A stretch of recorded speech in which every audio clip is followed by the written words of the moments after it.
మరి యోనా ఏం చేస్తున్నాడంటే, మరి యోనా రన్స్ అవే ఫ్రమ్ గాడ్, దేవునికి దూరముగా పరిగెత్తే వాడిగా ఉంటూ ఉన్నాడు. ఇక్కడ 2 కారణాలు మనకు కనిపిస్తూ ఉన్నాయి.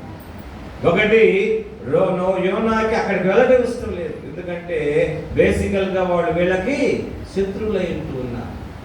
రెండవది, ఒక విధంగా చెప్పాలంటే యోనా ఒకవేళ తనకు హాని కలుగుతుందేమో అనే ఉద్దేశం కూడా అయి ఉండొచ్చు. కాబట్టి యోనా నినివే పట్టణం వెళ్ళి అక్కడ ప్రజలను హెచ్చరించండి అన్నప్పుడు యోనా సముద్రము మీద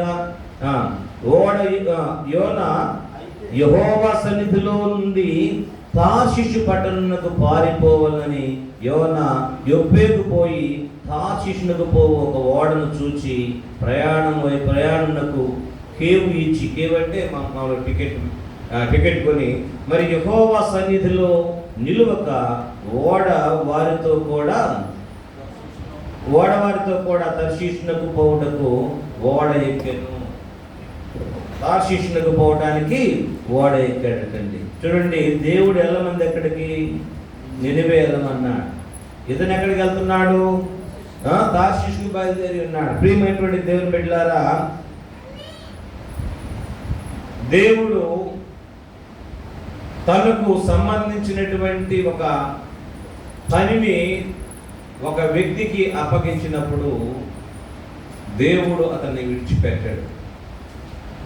దేవుడు అతనిని ద్వారా తన పనిని చేయించుకుంటాడు, అతన్ని బలపరుస్తాడు, అతన్ని విడిపిస్తాడు, అతని ద్వారా తన కార్యాన్ని. ఎందుకంటే అతని పట్ల దేవుడు ఒక ఉద్దేశాన్ని కలిగి ఉన్నాడు. ఎప్పుడైతే యోనా తార్షీషుకు వెళ్ళేటువంటి ఒక ఓడ ఎక్కి మరి ఆ ఓడలో ప్రయాణిస్తూ ఉన్నాడో అక్కడ దేవుడు ఏం చేస్తున్నాడంటే అక్కడ జోక్యం చేసుకుంటూ ఉన్నాడు. ఒక వ్యక్తిని బట్టి ఓడలో ఉన్నటువంటి వారి యొక్క జీవితాలందరిలో కూడా ఆయన జోక్యం చేసుకుంటూ ఉన్నాడు. 4వ వచనంలో, అయితే యెహోవా సముద్రము మీద పెద్ద గాలి పుట్టింపగా సముద్రం ముందు గొప్ప తుఫాను రేగి ఓడ బద్దలైపోవు గతి వచ్చెను. కాబట్టి నావికులు భయపడి ప్రతి ఓడను తమ దేవతను ప్రార్థించి ఓడ చులకన చేయుటకై అందులో సరుకులను సముద్రములో పాడవేసిరి. అప్పటికి యోనా ఓడ దిగువ భాగమున పోయి పండుకొని గాఢ నిద్రపోచుండెను. అప్పుడు ఓడవారు అతని యుద్ధకు వచ్చి, ఓయి నిద్రపోతా, నీకేమి వచ్చినది? నీవు లేచి నీ దేవుని ప్రార్థింపుము, చావకుండా ఆ దేవుడు మన యందు కనికరించునేమో అనెను. అంతటా ఓడవారు, ఎవరిని బట్టి ఇంత కీడు మనకు వచ్చి ఉన్నది? ఎవరిని బట్టి ఇంత కీడు మనకు వచ్చి ఉన్నది? జనరల్గా ఈ సమయంలో తుఫాన్లు గాలులు రావు, కానీ ఈ సమయంలో ఇక్కడ పెద్ద గాలి వస్తూ ఉంది. ఈ సీజన్లో మనం ఎప్పుడు కూడా ఎక్స్పెక్ట్ చేయలేదు.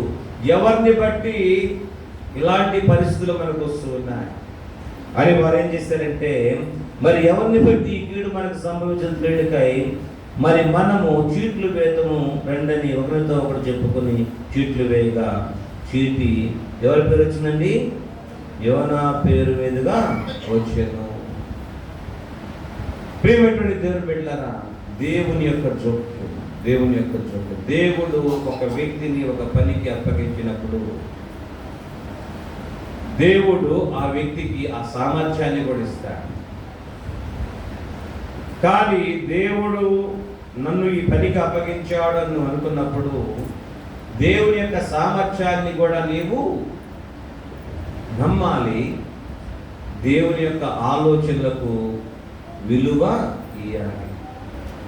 మన సొంత ఆలోచనలను ప్రక్కన పెట్టాలి.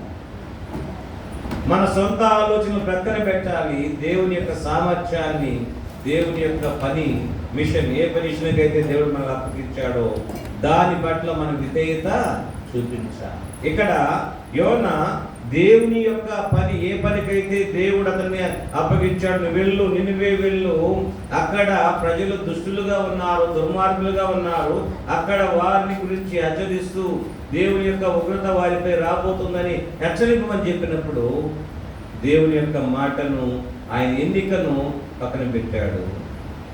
దేవుడు చెప్పిన పనిని పక్కన పెట్టాడు. దేవుడి యొక్క సామర్థ్యాన్ని కూడా మరి అతను నమ్మనటువంటి పరిస్థితిలో ఉండి ఉన్నాడు. తనకు దేవుడు అప్పగించినటువంటి పని విషయంలో ఏం చేస్తూ ఉన్నాడంటే నిర్లక్ష్యము చేస్తూ ఉన్నాడు. ప్రియమైనటువంటి దేవుని బిడ్డలారా, వెంటనే దేవుడు జోక్యం చేసుకున్నాడు. తుఫాన్ రేపాడు. ఎవరి వల్ల ఈ కీడు ఇక్కడికి వచ్చిన్నది? చీట్లు వేశారు. ఎవరి పేరు వచ్చిందండి? యోనా పేరు వచ్చింది. ఆ సమయంలో అంతేకాకుండా ఒక ప్రవక్తగా, దైవజనుడిగా పిలువబడినటువంటి వాడు నిద్రపోతా అని ఒక నావికుడి చేత పిలువబడి అవమానించబడినటువంటి పరిస్థితిలో ఉన్నాడు. ప్రియమైనటువంటి దేవుని బిడ్డలారా, దేవుని యొక్క మాటను మనము వినేవారిగా ఉండాలి.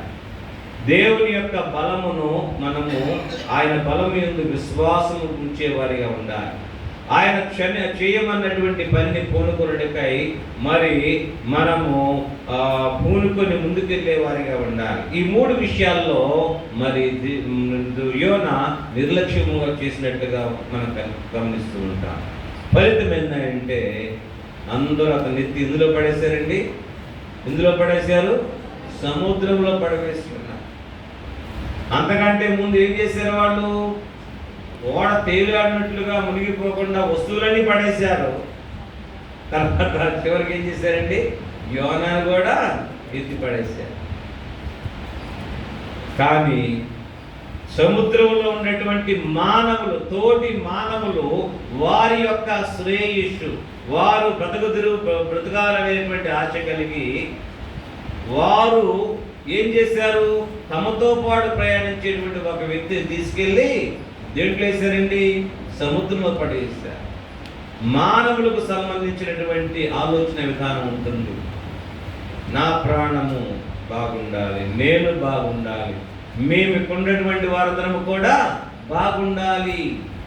కానీ దేవుడు ఇక్కడ మళ్ళీ ఎక్కడికి వద్ద దేవుడు ఎవరి పట్ల ఒక దృష్టి ఉన్నాడండి?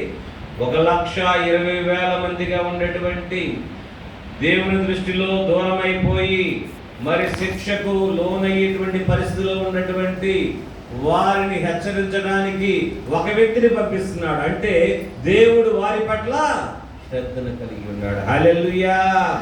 దుష్టులైనటువంటి దేవుడు కేవలము మంచివారి కొరకే దేవుడు కాదు. మంచివారు చెడ్డవారు కూడా అందరూ కూడా దేవునికి సంబంధించినటువంటి వారే. దేవుడు ఎవరిని కూడా తృణీకరించే దేవుడు. ఒకవేళ చెడ్డవారిగా ఉన్నప్పుడు వారిని మంచివారిగా చేసుకుని కలుపుకునే దేవుడు అయిపోతున్నాడు. తన రాజ్య పౌరులుగా వారిని మరి సంస్కరించుకొని, అందుకనే యేసుక్రీస్తు ప్రభువు వారిని ఈ లోకానికి పంపి ఉన్నారు. నశించిన దానిని వెదకి రక్షించడానికి మనిషి కుమారుడు ఈ లోకమునకు వచ్చాడు. హల్లెలూయా, హల్లెలూయా. మనము దుర్మార్గముతో నిండిపోయి, దుష్టత్వముతో నిండిపోయి